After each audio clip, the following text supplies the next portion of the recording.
Hello दोस्तों, आपके अपने यूट्यूब चैनल अंजोर विजन इंस्टीट्यूट में आप सभी का स्वागत है। आइए आज हम इंडियन जीएस से संबंधित टॉप 60 क्वेश्चन के बारे में देखते हैं। आज का हमारा पहला प्रश्न बोलता है कि निम्न में से कौन सी बीमारी वायु प्रदूषण से संबंधित है। ध्यान रखिएगा कि निम्न में से कौन सी बीमारी वायु प्रदूषण से संबंधित है। पहला अस्थमा, दूसरा फेफड़े कैंसर, तीसरा कंजक्टिवाइटिस आँख आना, चौथा है हकलाना। ध्यान रखिए इसका सही उत्तर हो जाएगा आपका इस प्रकार से। इसका सही उत्तर हो जाएगा जे, के और एल। ध्यान रखिए इसका सही उत्तर क्या हो जाएगा, जे, के और एल। अगला प्रश्न बोलता है कि भारत के, ध्यान रखिएगा कि भारत के संविधान का अर्ध संघात्मक सरकार का स्वरूप सशक्त केंद्रीय सरकार वाली संघात्मक व्यवस्था किस देश के संविधान से लिया गया है। तो ये किस देश के संविधान से लिया गया है, ध्यान रखिएगा इसका सही उत्तर हो जाएगा कनाडा। अगला प्रश्न बोलता है कि निम्न में से कौन से कारक कैंसर के लिए जोखिम कारक के रूप में जाने जाते हैं। ध्यान रखिएगा कि निम्न में से कौन सा कारक कैंसर के लिए जोखिम कारक के रूप में जाने जाते हैं। गतिहीन या निष्क्रिय जीवन शैली, अस्वास्थ्यकर आहार, कीटनाशक जोखिम, विटामिन डी। तो इसका सही उत्तर हो जाएगा आपका, ध्यान रखिएगा इसका सही उत्तर हो जाएगा क्या हो जाएगा, जे, के और एल। क्या हो जाएगा, जे, के और एल। अगला प्रश्न बोलता है कि निम्न में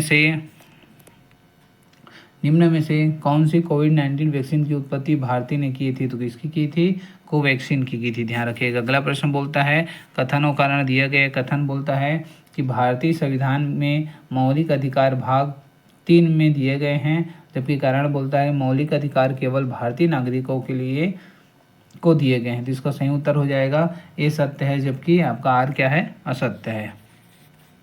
अगला प्रश्न बोलता है कि कौटिल्य का अर्थशास्त्र किस भाषा में रचित है। ध्यान रखिएगा कौटिल्य का अर्थशास्त्र किस भाषा में रचित है, तो ये संस्कृत भाषा में रचित है। अगला प्रश्न बोलता है कि किस संस्था द्वारा रेड डाटा बुक प्रकाशित किया जाता है। ध्यान रखिएगा किस संस्था द्वारा रेड डाटा बुक प्रकाशित किया जाता है, तो ये IUCN द्वारा क्या किया जाता है, इसको प्रकाशित किया जाता है। अगला प्रश्न बोलता है कि सकल घरेलू उत्पाद GDP से आशय निम्न में से किससे है। तो किससे है, एक वर्ष में एक देश की सीमा में उत्पादित वस्तुओं और सेवाओं करके। अगला प्रश्न बोलता है, इसमें भी कथन कारण दिया गया, ध्यान से समझिएगा।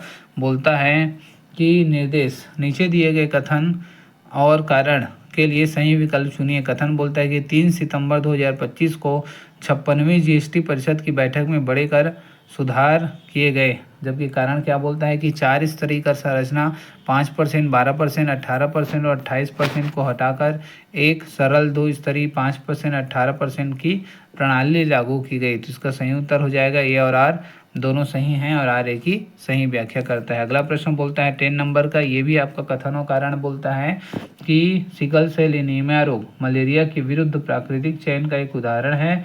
कारण बोलता है क्योंकि सिकल सेल की लाल रक्त कणिकाओं में मलेरिया का परजीवी अपनी उष्मायन अवधि को पूर्ण कर नहीं पाते। इसका सही उत्तर हो जाएगा ए और आर दोनों सही हैं, जबकि आर ए की क्या करता है, सही व्याख्या करता है। अगला प्रश्न बोलता है कि निम्न कथनों पर विचार कीजिए तथा सही विकल्प चुनिए। तो पहला बोलता है कि जुलाई 1952 में JP कृपलानी ने किसान मजदूर प्रजा पार्टी का गठन किया था। सेकेंड नंबर बोलता है कि PC घोष एवं T प्रकाशम किसान मजदूर प्रजा पार्टी से क्या थे, जुड़े थे। इसका सही उत्तर हो जाएगा पहला गलत है, जबकि दूसरा क्या है, सही है। अगला प्रश्न बोलता है कि ब्रिटिश इंडियन एसोसिएशन के प्रथम अध्यक्ष कौन थे। ध्यान रखिएगा कि ब्रिटिश इंडियन एसोसिएशन के प्रथम अध्यक्ष कौन थे, राधाकांत देव थे। अगला प्रश्न बोलता है कि भारतीय राष्ट्रीय कांग्रेस का त्रिपुरी सम्मेलन कब आयोजित हुआ था, जिसमें सुभाष चंद्र बोस कांग्रेस के नए अध्यक्ष चुने गए थे। तो कब हुआ था, 1939 को हुआ था। अगला प्रश्न बोलता है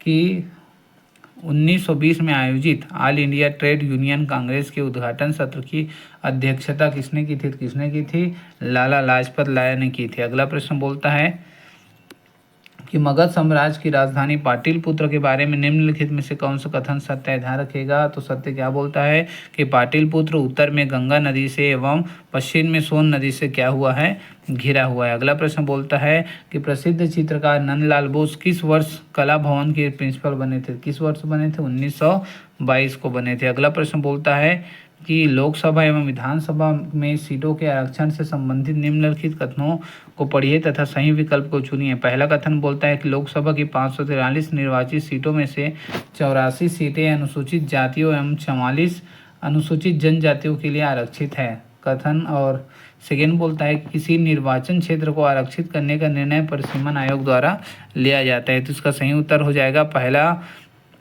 थर्ड नंबर भी दिया गया है कि परिसीमन आयोग की नियुक्ति लोकसभा के स्पीकर द्वारा की जाती है। तो इसका सही उत्तर हो जाएगा कथन पहला और तीसरा गलत है, लेकिन कथन दो क्या है, सही है। अगला प्रश्न बोलता है कि निम्नलिखित कथनों पर विचार कीजिए तथा सही विकल्प चुनिए। कथन बोलता है कि 44वें संविधान संशोधन 1978 द्वारा संपत्ति के अधिकार को मौलिक अधिकार से की सूची से हटा दिया गया है, ध्यान रखिएगा। और सेकेंड बोलता है संपत्ति के अधिकार को संविधान के भाग, ठीक है, आपका भाग 12 में अनुच्छेद 301 में क्या किया गया है, इसको